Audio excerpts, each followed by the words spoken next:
Samedi 11 mars 2023, Thomas Soto a fait d'étonnantes révélations au micro d'Éric Dussard dans On refait la télé sur RTL. Le journaliste de Télématin est revenu sur son rôle de joker de Laurent Delahousse sur France 2. Depuis 2017, il reprend en effet les commandes du 20h de la deuxième chaîne lorsque son confrère Sab Sente.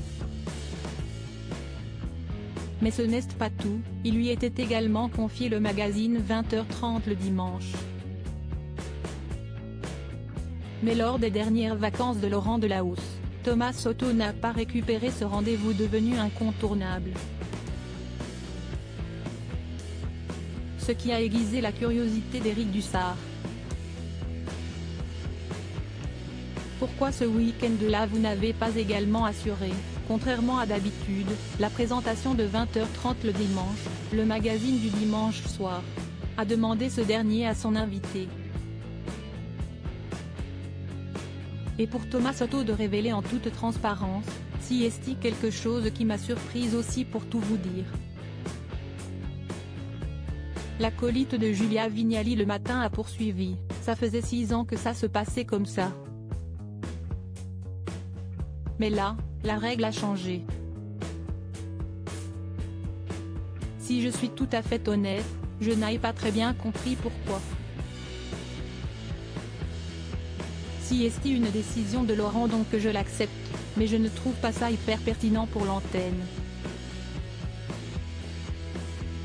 On m'a dit que les règles changeaient. Thomas Soto ajoute que cette décision lui a été annoncée de manière un peu brutale, alors qu'il avait déjà commencé à travailler sur le nouveau numéro du magazine.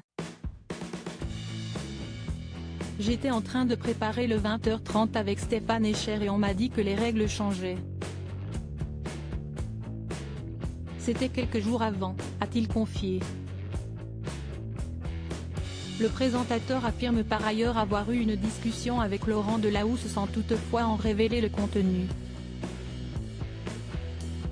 De nature fair-play, Thomas Soto fait savoir qu'il ne veut néanmoins pas du tout au compagnon d'Alice Taglioni.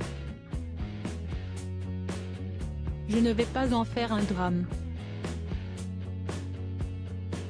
Tout ça, si est le bébé de Laurent, je ne le conteste pas.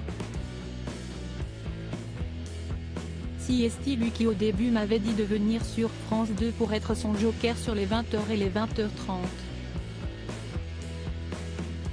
Bon, ce n'est pas très grave. Point.